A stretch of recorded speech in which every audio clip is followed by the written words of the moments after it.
Alright, how's it going, everybody? So, we are back again with another lore reading for Smite. This is the continuation of the other two. So, if you haven't read or gotten the other two, I do have both of those. I will leave links for those in the description for you guys. But this next one is called Cry of the Banshee, which is the next chapter after Vengeance. So, with that being said, I know I've been getting requests for these. You guys enjoy these?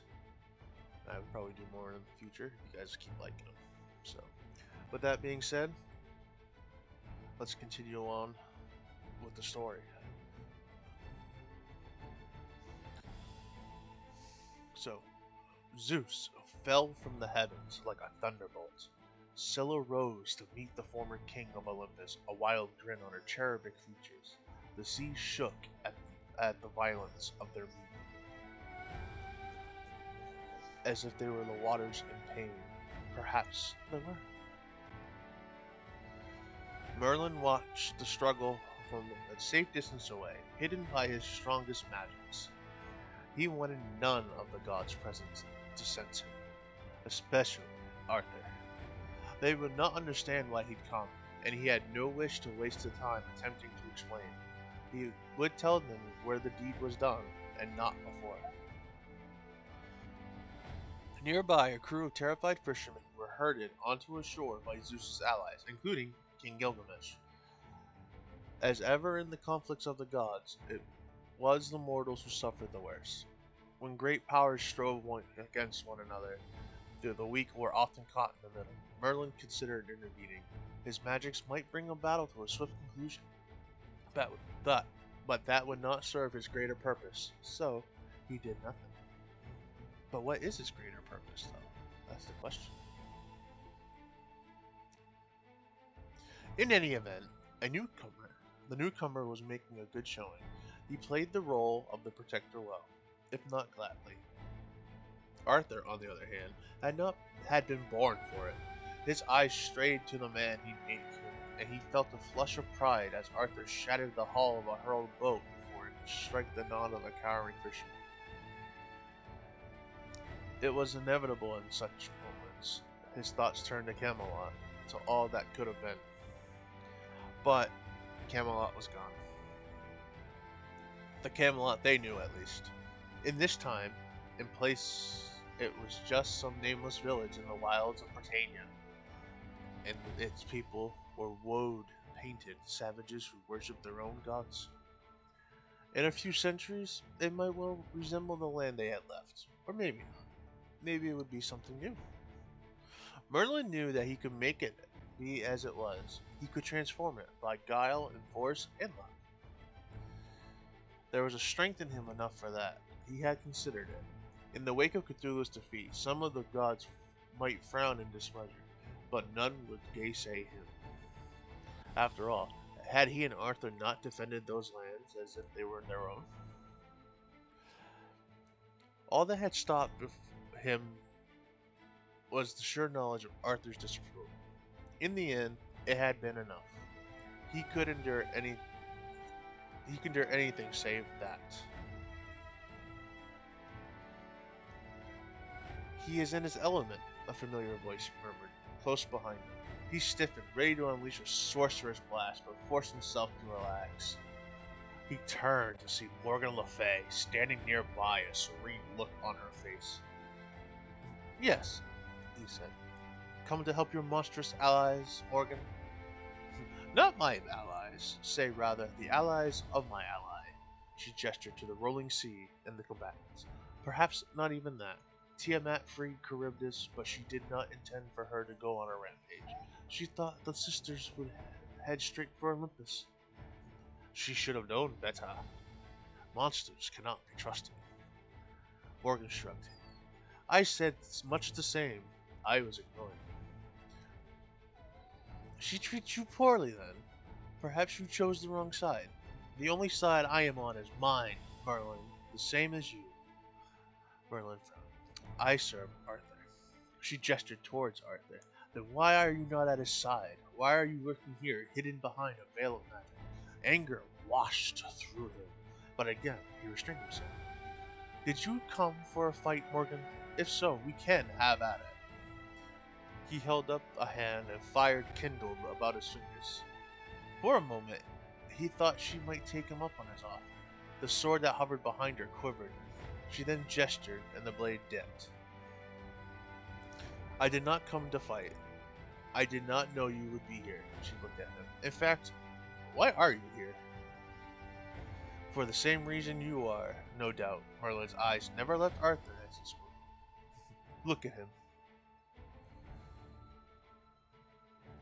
What am I supposed to see? A god? A king? A good man, Merlin said. He is not here for glory or revenge.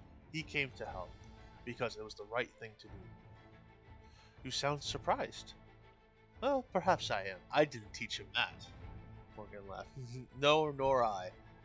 Merlin glanced at her. No, we taught him many things between us, but never how to be kind. He needed no help from us on that score. Morgan's expression softened, but only for a moment. Do you ever regret it, Merlin? Taking the innocent youth and twisting him into your ideal king? Every day, Merlin said without hesitation, but I would do it all again. He paused. Talking with Morgan was always dangerous. She's more dangerous than facing her in battle. She was clever and cunning and could twist any crumb of information, no matter how incidental, to her own ends, if she so desired. But in this instance, it did not matter. She would know his purpose soon enough. If she didn't already, I came here for the same reason you did, he repeated. To speak to her. Morgan was silent for several moments, and then softly, I forgot that you could hear her song as well. She looked at him. You know what her presence means, I trust. I do. Again, his gaze strayed to the man he had taught to be king. Arthur was shepherding mortals to shore, keeping them calm, allaying their fears. He had done innumerable times before, even in the direst of circumstances. It was quite simply who he was, and it was why he would never truly side with Gilgamesh in his war. Arthur's gift was that he would always chose the right side, if not necessarily the winning side. And there was no right side here. He looked at her. Oh, Merlin looked at Morgan. Do you know what it means, Morgan? Truly? It means the end, Morgan said. Aha, end. Merlin corrected. Morgan snorted. Semantics. She paused. I heard her in the Celtic lands, during the war against Cthulhu. I often wondered if that was what you were doing while Arthur met the creature's servants on the battlefield. No, I was looking for a different sort of ally. Morgan frowned, perplexed. Who? Merlin hesitated. Jormungandr. Morgan stared at him for a moment and then laughed. Merlin tried to speak and she waded him to silence, still laughing. No. Give me a moment. She wheezed. She eyed him, and then fell to laughing again. Merlin waited for her to regain control. His temper was fraying. Finally, Morgan wiped a tear from her eye and said, You hope to, what, convince the dragon to fight Cthulhu on the god's behalf? No, Merlin said stiffly. On behalf of the mortals. Morgan shook her head. He would not have listened to you, Merlin. It does not matter in any event. I could not find him. Morgan laughed again. Then you must have not been trying very hard. She gestured airily. Jormungandr went north after his defeat. The lands most familiar to him, I expect. He encountered the loathsome worm, Fafnir, and drove him out, taking the dragon's fiefdom for himself. The mortals who inhabited those lands regard him as a savior. They sacrifice a fatted calf to him at every turning of the moon, and he in turn protected them from Cthulhu's madness. Merlin stared at her. How do you know all this? Morgan shrugged. I made it a point to learn the creature's fate, given all the trouble he caused. I thought the knowledge of his whereabouts might prove valuable. Merlin peered at her. You have not told Tiamat yet. It was not a question. No. Why? Surely Jormungandr would make a fine ally for her. Yet another shrug. A secret told too soon is worthless. Before Merlin could reply, their conversation was interrupted by a faint sound of someone singing. It was faint, but it was growing louder. A woman's voice, but there was a hollowness to it that put Merlin in mind of newly dug graves. It sent a chill through him, and from the look of Morgan's face, she felt similarly. She's here, he said, and she nodded. Cleodna, she murmured, Queen of the Banshees. In their world, Cleodna had been but a legend, dimly recalled and little spoken of, save as a warning to the unwary. But here, she was as mighty and as terrible as those tales promised, and as the old stories had promised, she was drawn to places of great suffering and fear. This place was certainly that, at least for the moment. She was clad in ragged robes of the color of night, and her flesh was all but translucent. Her bones glowed faintly, giving her a ghostly appearance. She approached across the water, moving lightly atop the waves. The sea surged and fell about her, as if eager to deliver her to land, and perhaps, to simply be rid of her presence.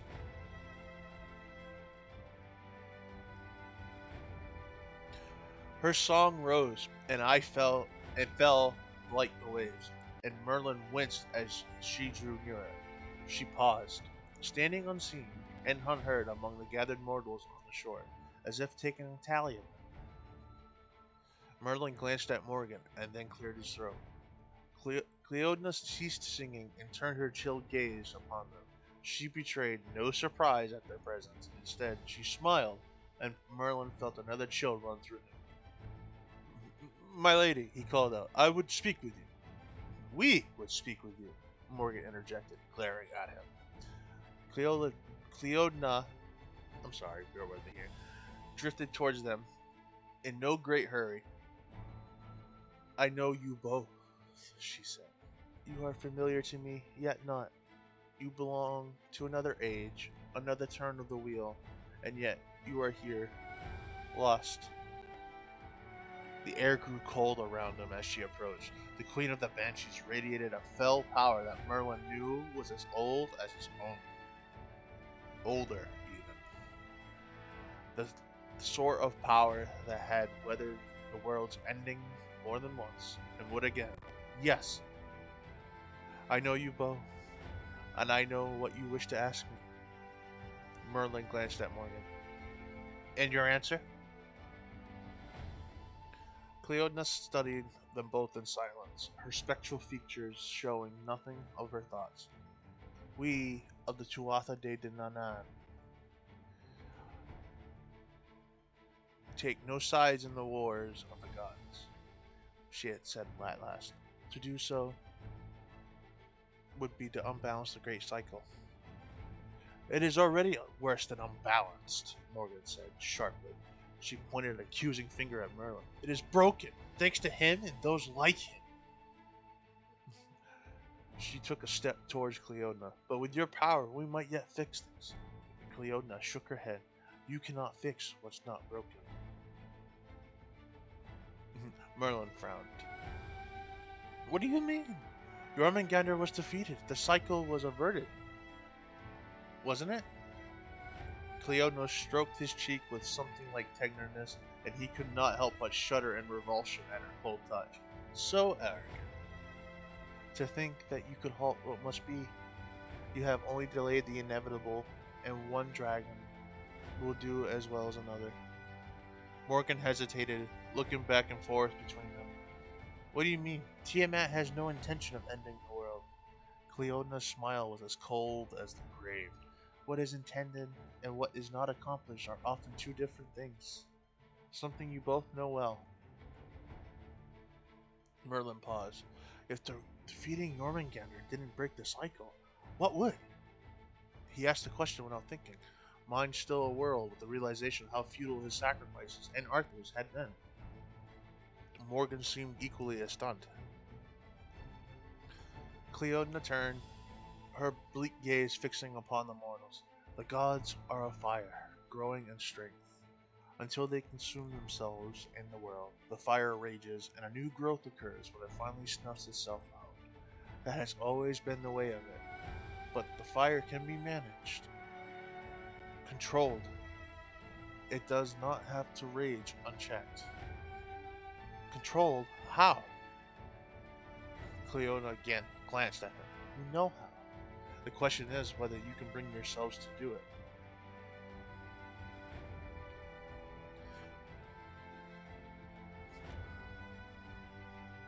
Merlin stared at her, trying to understand what did it mean. The answer came to him then, and he felt a queasy sensation in his stomach as he realized what must be done. He stepped back and looked at Morgan. There is no right side, he said. Morgan frowned. What are you talking about? Gilgamesh, Tiamat, there is no right side. There's no war to be won, he gestured, indicating the flooded town, the frightened fishermen, the battle raging between the gods and those they've wronged. There will always be another dragon, another Jormungandr, or Cthulhu, or Tiamat. In the end, the fire that will not be denied, so it must be controlled. Morgan stared at him in bewilderment. I don't understand. What are you saying? A secret told too soon is worthless, he said, repeating her earlier words back at her. But a secret told too late is equally so. Forgetting himself, he caught her by the shoulders, as if they were a master and student once more, all underneath the arm. You mean, she began, eyes wide. Yes, he said. It's time to introduce one dragon to another. Ooh.